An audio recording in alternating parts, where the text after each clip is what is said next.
हरे कृष्णा। कैसे हैं आप सब लोग? चलिए तो स्टार्ट करते हैं हम अपना ये वीडियो चैप्टर 6 के साथ। बट उससे पहले हम थोड़ा सा ओवरऑल चैप्टर 5 में क्या पढ़ा था वो रिवाइज कर लेते हैं। तो चैप्टर 5 में भगवान ने क्या बोला था कि ना भोग करना है और ना ही त्याग करना है। तो करना क्या है? बस हमें वो करना है जो हमें भगवान ने बोला है। भगवान बोलते हैं अर्जुन, जो जब ज्ञान से पहले जो तुम कर्म कर रहे थे वो सकाम भी हो सकते हैं और निष्काम भी हो सकते हैं, और हो सकता है हम वो क्यों कर रहे हैं वो भी हमें ना पता हो, बट ज्ञान मिलने के बाद तो निष्काम कर्म ही करना चाहिए।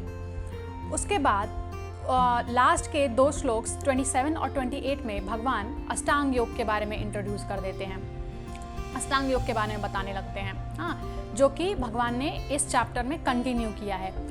अब ना ये ठीक वैसा ही हो जाता है जैसे आजकल वेब सीरीज़ चलती है ना। क्या होता है उसमें कि आप पूरा आधे घंटे 45 मिनट्स की जो वेब सीरीज़ होगी वो आप सोचेंगे क्या कि हाँ ये है लास्ट, मैं देख के सो जाऊंगा। बट क्या होगा कि वो लास्ट के जो कुछ सेकंड्स होंगे ना, ख़त्म होने से पहले वाला, तो वो उसमें ना कुछ ऐसा ट्विस्ट डाल देंगे, वो ऐसा कुछ सस्पेंस दे देंगे या फिर ऐसा कुछ नया चीज़ इंट्रोड्यूस कर देंगे ना, जिसके वजह से क्या होगा कि आपको जो अगली सीरीज़ है, मतलब अगली सीरीज़ नहीं, उसका अगला जो एपिसोड है वो आप मतलब देखने के लिए सोचेंगे कि यार चलो ये भी देख लेता हूँ। मतलब वो देखे बिना आप फिर सो नहीं पाएंगे। तो ये कुछ नया नहीं है, ये भगवान के टाइम से चलता आ रहा है। तो भगवान ने भी मतलब यही किया हुआ है।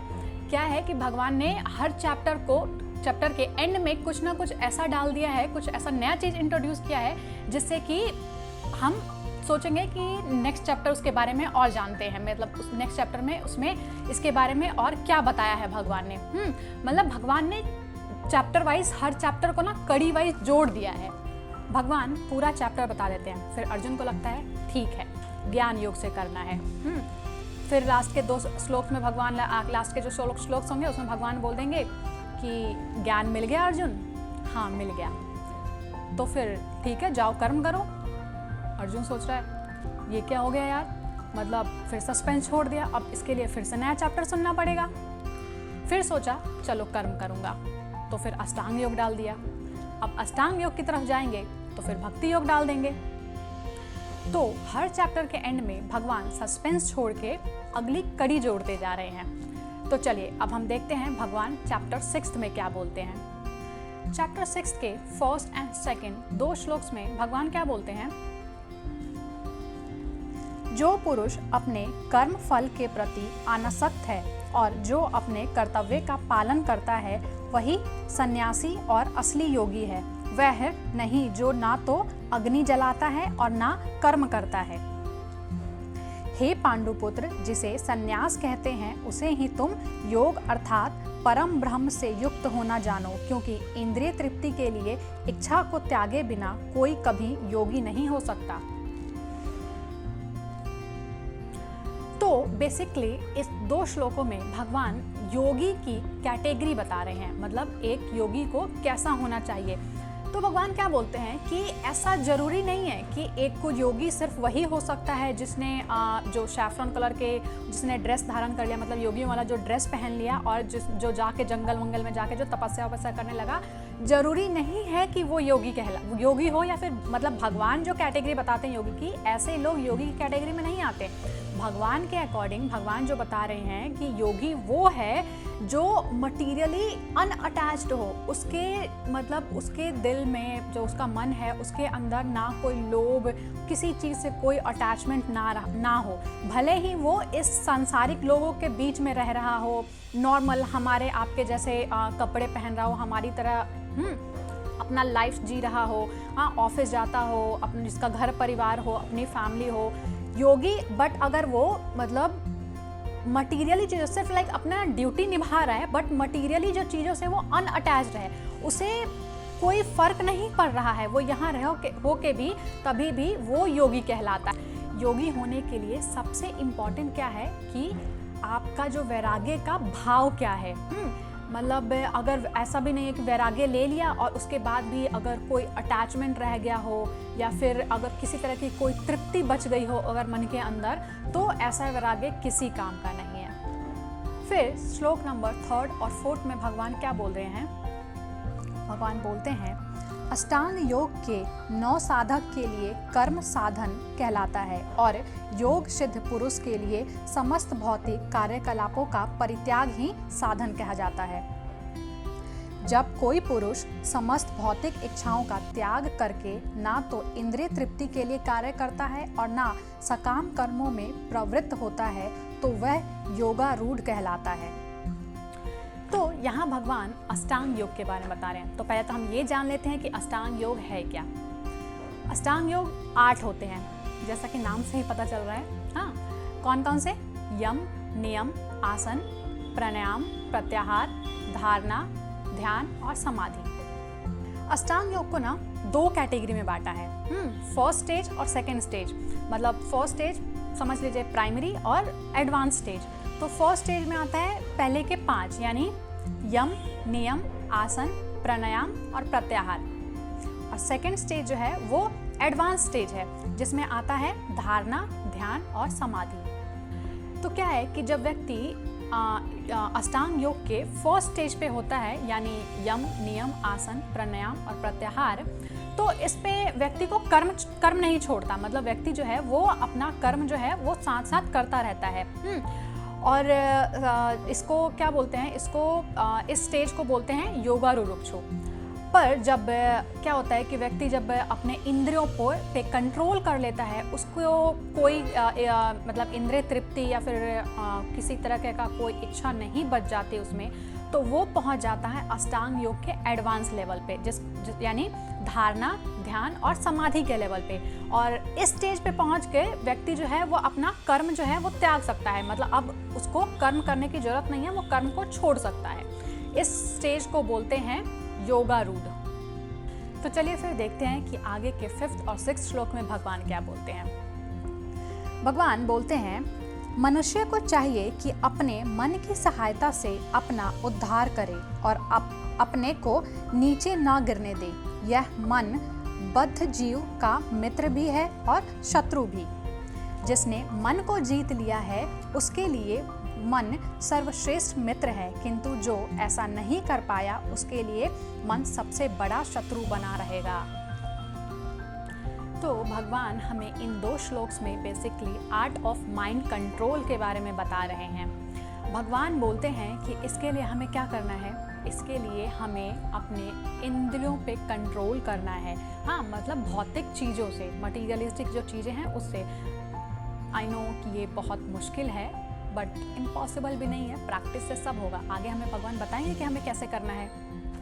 भगवान बोलते हैं कि जब हमारा मन मटीरियलिस्टिक चीज़ों से अटैच रहेगा तो वो यानी उस टाइम बंधन में है। हाँ, और जब वो मटेरियलिस्टिक चीज़ों से अटैच्ड नहीं है, मतलब भौतिक चीज़ों से अटैच्ड नहीं है, तब वो मुक्त है। हाँ, और ऐसे वो हमें मतलब मुक्ति की तरफ ले जाएगा।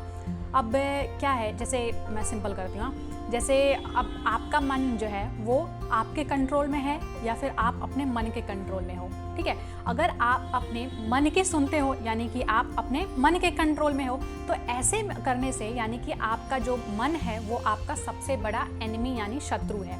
और अगर आपने अपने मन को कंट्रोल में किया हुआ है, हाँ, आप जो बोल रहे हो आपका मन वो करता है, ना कि आपका जो मन बोल रहा है वो आप करते हो, तो आपका जो मन है वो आपका सबसे अच्छा फ्रेंड यानी मित्र है।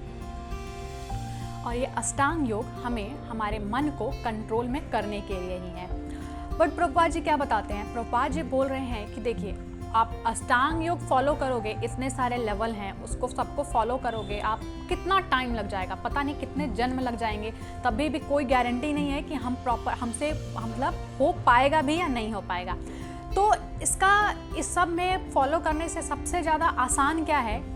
कृष्ण भावना भावित, हाँ, मतलब कृष्ण कॉन्शियस हो जाना, कृष्ण भगवान कृष्ण की पूजा, उनकी सेवा करना। इससे आपको इन सब स्टेज से डायरेक्ट आप आगे ऊपर लेवल पे पहुंच जाओगे। आपको कुछ करने की जरूरत नहीं है, कुछ अष्टांग योग, ध्यान योग कुछ परफॉर्म करने की जरूरत नहीं है। बस आप भगवान कृष्ण के जो हैं वो दास बन जाओ और भगवान कृष्ण की सेवा करो। हाँ, तो आप अपने आप ही मुक्ति की तरफ पहुंच जाओगे।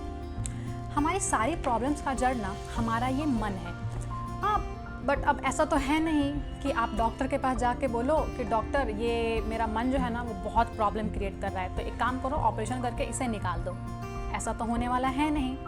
तो ये हमें चूज़ करना है कि हमें अपने मन को गुलाम बनाना है या हमें अपने मन का गुलाम बनना है। पांडव 12 साल वनवास और 1 साल अज्ञातवास में थे, और जब 13 साल बाद वो वापस आए तो दुर्योधन ने क्या किया? बोला एक सुई की नोक के बराबर भी जमीन नहीं दूंगा। आधा राज्य या 5 गांव तो छोड़ो, एक सुई की नोक के बराबर जितनी जमीन होती है मैं उतना भी नहीं देने वाला पांडव को। तो फिर पांडव ने क्या किया? चलो फिर ठीक है, अब नहीं दे रहा है तो फिर वनवास कंटिन्यू करते हैं, ऐसा किया? नहीं, लड़े वो, युद्ध किया उन्होंने। और युद्ध में क्या हुआ? दोनों तरफ की सेनाएं मारी गई, अभिमन्यु भी मारा गया। प्रभुपाद जी कहते हैं कि माया से युद्ध करने जा रहे हो, मन को जीतने जा रहे हो, तो आपको क्या लगता है माया चुप बैठेगी? हमारा जो मन है वो चुप बैठेगा क्या? भरत थोड़ी है। भरत तो पल के बिछाए बैठे थे कि मेरा भाई जब आएगा तो वो यहाँ राज्य करेगा। बट हमारा मन जो है वो भरत नहीं है, हमारा मन तो दुर्योधन है, नीच, कपटी, मूर्ख, अहंकारी। और सोच लो आप जो जो वर्ड मिले आपको इस तरीके से। तो अब आप इतनी जल्दी सोच लो कि मैं अपने मन को कंट्रोल में कर लूँगा, तो नहीं, लड़ना पड़ेगा आपको। एक बार नहीं, बार बार लड़ना पड़ेगा। और कब तक? मृत्यु तक लड़ना पड़ेगा इससे।